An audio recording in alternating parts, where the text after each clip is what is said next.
Chris is hearing reporting from ABC Insider saying Jimmy Kimmel is understandably livid. Yeah, and he's looking for a way to get out of his contract. Yeah, that's according to insiders. Indefinite suspension. What does that mean? Right. You know, it sounds like their cowardice is permanent, not indefinite. Well, they didn't have his back, and as you know, as a performer like Jimmy Kimmel, I totally would understand that if your company didn't have your back. Yeah. I mean, JoJo, it's ridiculous. It's chilling. Again, I keep saying you can't capitulate enough. As Kamala Harris said, what she was surprised at is the capitulation that ABC already bent the knee. You can't bend the knee enough. They already did it, but it's never going to be enough. The bully's always going to come back for more lunch money. Exactly, which is why you have to stand up the first time. This is rule number 1 in Timothy Snyder's On Tyranny. So do not obey in advance. The second you break the seal on capitulation, it's game over. And you'll notice Trump keeps citing ABC when he threatened Jonathan Karl the other day. Yeah. He said, "You've already settled with me once. That was it. That's all it took." Thank you. It gives him an excuse to lie and go, "Oh, I won," or "I was right," or "They paid me for hate speech," none of which is true. And then go, "They're going to have to come after you now, Jonathan Karl." I mean, it's just. Just yesterday, the Kash Patel hearing, Kyle Cheney said, Kash Patel is suggesting falsely that the court orders denying release of the Epstein grand jury materials is somehow tying his hands on releasing documents in the custody of the FBI. The courts have made clear the FBI, DOJ can release their own files. I mean, at this point, JoJo, everybody's calling BS. On this Epstein stuff and in many aspects of this Charlie Kirk investigation. I thought it was interesting. I don't know if you caught this. It seems like the Trump team has finally thrown someone to throw under the bus in the Epstein thing is Alex Acosta. Who did you see that? He said it signaled a new political effort by the Trump administration to ascribe blame, which is what they always do. And the target is none other than a former top Trump administration official, one who Trump very notably once defended. Patel seemed to make a point to fault Alexander Acosta, who was the U.S. attorney in Florida in the late 2000s and cut a non-prosecution agreement with Epstein. So Trump picked Acosta as labor secretary, knowing all that. So please don't tell me. So now they're like, oh, well, you know, I mean, Jeffrey Epstein was one of his best friends. He knew very well about this sweetheart deal that he got. He rewarded Acosta for it. Exactly. And don't forget, Pam Bondi is all involved in this too. She was the attorney general in the state of Florida when much of this was underway. And I think that I honestly believe that one of the reasons she's untouchable, Laura Loomer has gone after her, and Laura Loomer, frighteningly, has a lot of influence, but Trump won't touch her, is because she knows where some bones are buried. Yeah. And I think that they need a sacrificial lamb that maybe doesn't have the goods on them as much as on him as much as she might. I feel like this all roads lead back to Epstein. I swear, because she's there covering for him. Yeah. And this just whole, you know.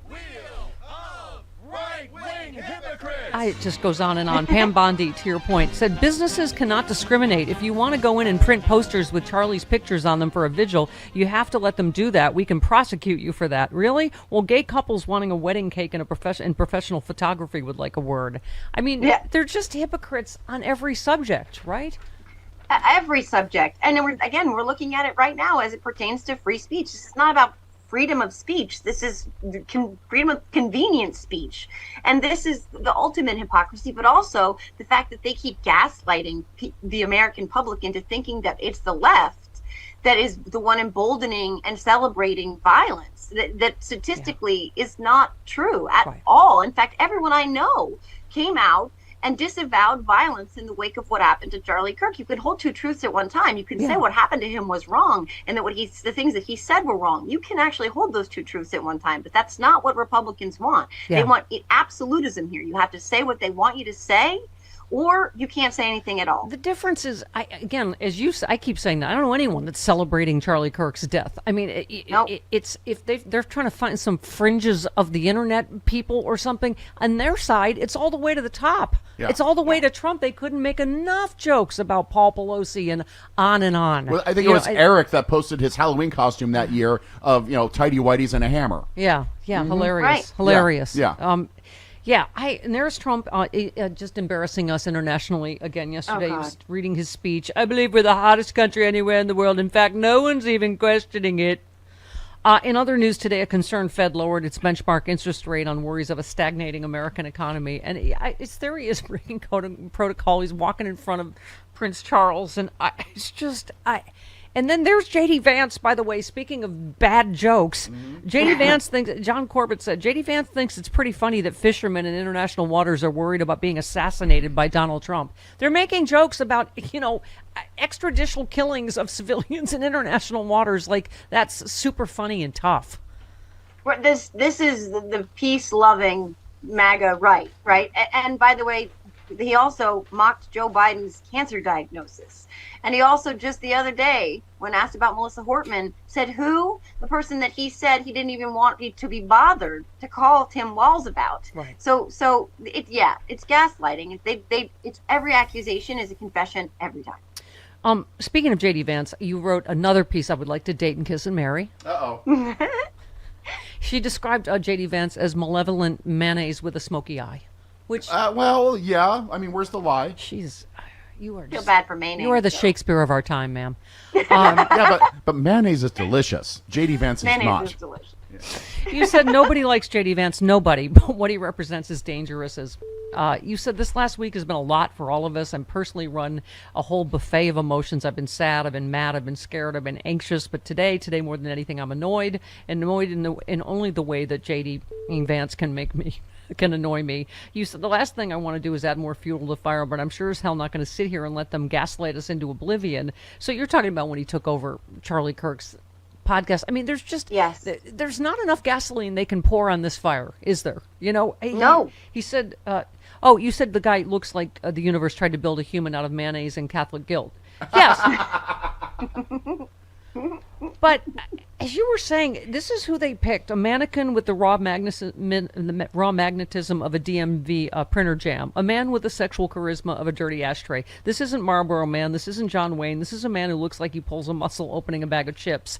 But this is their whole alpha thing, right? Yeah, and they keep trying to make J.D. Vance happen, and it's like he's fetch. He's fetch of the Trump administration. Right. Honestly, like in that essay, I describe him as like permanent it in tag. Like he won't. No one will let him. No one wants to tag him, first of all, but no one will let him tag them. He's just that kid running around the playground. Like no one will let him get tagged. Yeah. This is I just have to. I'm sorry. This is where it does become Steffi's book club, because you have to. Okay. Things J.D. Vance is less popular than. All right. Than dropping your phone in a porta potty on the first day of a music festival. Oh, no. An Uber driver who won't shut up about his screenplay. I'm just the stale stench of microwave fish in an office break room. You've done that. Less popular than people who clap when the plane lands. Less popular than a colonoscopy prep. A Nickelback cover band at your wedding reception. A condom snapping amid a one-night stand with someone who immediately calls their ex. He's... an email chain arguing over fridge space like it's the Treaty of Versailles. Yeah, it goes on and on. He really... And this is... All he's done is go on vacation and get booed around the world. So it's not just us. No, J.D. Vance makes a timeshare presentation look like Coachella, okay? Like, this is how unlikable he is, but it's the whole world. I don't know if you remember when he went to Scotland, there were people just Scottish people out there mocking him relentlessly. I mean, you remember when he ran at the zoo with this, I don't even call that running. I put tap dance shoe sounds over it because I mean, it's just, the guy swims in a t-shirt, okay? He doesn't know how to order a donut, all right? The guy confuses his furniture. I forgot about that. I forgot about that. I'll have thing. Whatever makes sense. Yeah. And we had a long debate on what donuts do make sense, Chris. Which ones? Only the Homer Simpson ones that are pink with the sprinkles. Those make sense. That was why Walls was so brilliant, right? They're just so weird. They're just trying to ape human behavior. And yeah. Yes, it's like they Googled how to be human. Right. Well, they're and went out there and tried to recreate it. They're like Vincent D'Onofrio in Men in Black. He's an alien but wearing a human suit. Just trying to lurch along to look like a human. But weird worked. I wish we never stopped saying that. I wish we'd never ever stopped. Yeah. J.D. Vance's Cover Your Drink weird though. Like Stephen Miller. Stephen Miller is I might wake up on a cold tile floor in a motel bathroom on the Oklahoma Panhandle where he's whispering, "It'll all be over soon." Kind of weird, but JD Vance is cover your drink weird. So,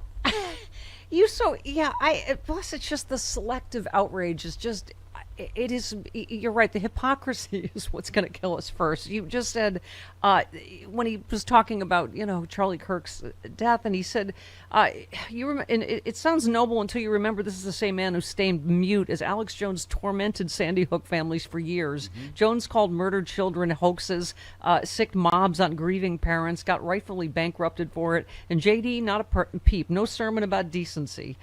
He said the left is responsible for this kind of violence. And again, as so many people have pointed out since then, Joe, in every study, in the DOJ's own study that they just deleted, it just is provably, and he knows it's a lie statistically. Yeah. He knows what's on their own DOJ, their own DOJ study. Well, not to mention the fact that the reason he's the vice president is because the vice president, Donald Trump, had the first time. Right. They wanted hanged. Trump himself said he should have been hanged. You quote Cato Institute, which is not, that's a right wing. They found since 1975, only 2% of politically motivated murders came from the left. The rest, the vast majority, came from the right. The FBI says it. The DHS says it. January 6th screams it. J.D. Vance knows it. I mean, that's what's irritating is they know they're lying, Joe. And this is why they want to silence all the truth tellers like Jimmy Kimmel. I know that it sounds played out to say that this is Orwellian. People say you're being hyperbolic or histrionic or whatever, but the party told you to reject the evidence of your eyes and ears. It was their final, most essential command. That's from 1984. Who knew it was a playbook for where we are right now? I mean, it was because they had lived through this in real time, but this is where we are right now. You are being told that despite the Cato Institute, despite the facts in front of your face, despite what you can hear with your own ears, not to believe any of it, to believe them. You're not just a little minx, but a saucy little minx. You are a saucy psychic little minx, because I realize you wrote this, before, obviously, the Jimmy Kimmel thing. You said, and this is basically what Jimmy Kimmel said, you said every ghoul on the right is milking Charlie Kirk's death like it's a political stress ball. They're not mourning, they're fundraising, fear-mongering, painting half the country as killers. Trump, Kirk's media cronies, and Vance have turned tragedy into content. And J.D., with his raccoon-eyed sheen and cabbage patch scowl, is leading the charge like a homecoming king no one voted for, trying to turn a memorial into a pep rally for fascism. That was... Kimball's point was just how the right is weaponizing this. And that, as Governor Cox said, he was one of their own. I mean, Governor Cox made the point, this was not a foreign terrorist. This was one of our own. Right.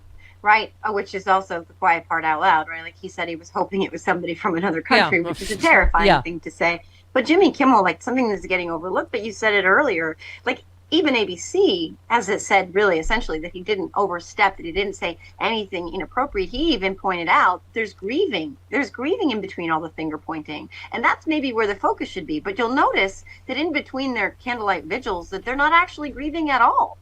Instead, they are pouring gasoline on an already raging inferno. And that's by design. Yeah. I'll play Trump in this skit.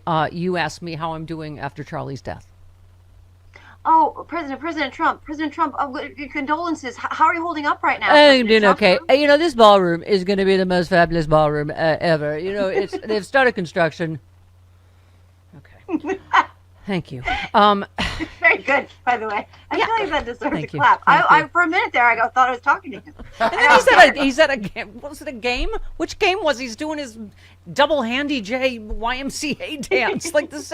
I'm like, we're not mourning him respectfully enough. I'm like, what? Okay. And he didn't go to his Kennedy Center thing. No, he was golfing. No. Yeah. Oh, please. Yeah, and busy chopping down historic trees on the White House South Lawn too, which is heartbreaking in and of itself. Yeah, I mean, but just to your point on this, in this one piece, you said this is the authoritarian playbook. Turn citizens into informants, normalize reporting your neighbors and coworkers, and make surveillance and denunciation feel like civic duty. That's how regimes eat civil society whole. And you just say, meanwhile, the right's own violence is hiding in plain sight. I mean, it's... As I keep saying, I think, Maddow said this a long time ago, Joe. We're not almost there, fascism. We're in it. This is what it is. This is what it feels like. Yeah, fascism isn't coming for America. It's here, and I'm not as I don't have many leather-bound books, but I do point to things that I've read, and On Tyranny by Timothy Snyder. This is one of the rules too. This reporting on your neighbors thing. This is what they did in Germany. What they were encouraged to do was turning in their neighbors, their family members, their friends, their co-workers, their colleagues. That's what this is, and that again is not freedom. You know, you make the best point, and this is why, you know, you lift me up, and I think we all try to lift each other up. You just said I make jokes because sometimes laughter is the only remedy. You laugh so you don't scream. You laugh because if you didn't, the absurdity would eat you alive. That's what's so important about Colbert and Kimmel. And you know what? They are forces of nature. They will find another way. Yeah. You know, like Jurassic Park, comedy always finds a way. Sure. Yeah. Yeah. So, you know, thank you for all you do and just for these beautiful pieces, because I just needed it more than ever this morning. We all do, you know. Well, thank you for what you do, because you know how important it is, like you just said, to keep people laughing, to keep them informed, to keep them laughing whenever possible, because that is the only sanity adjacent. That's why they hate it. I get in a day. That's why they hate it, because it gives us our power back. It is exactly. That's why dictators have always feared, ridicule. Make them debate God. Make them debate Jesus. And this is all the stuff that you guys say that they have a problem with. Does that work? How does that work on Scott Jennings? It's quite interesting. I want to tell you about it. I was on CNN with our friend from Kentucky, and he was talking about the illegals. I call them Christian refugees because that makes him angry, Jesus. I do use it. God of the Hebrew Scriptures commands us to welcome the stranger and treat the alien as one of our own. And Jesus in Matthew 25 says that individuals and nations are going to be judged by how they welcome the stranger. So I had to say on CNN, why should I listen to you and Donald Trump and ignore God and Jesus? How'd I do? Nice gotcha moment, pulling the Bible out. Simon & Schuster's Avid Reader Press presents Separation of Church and Hate, the bold, hilarious new book from John Fugelsang, available September 9th and on sale now at your local independent bookstore or your favorite non-evil website.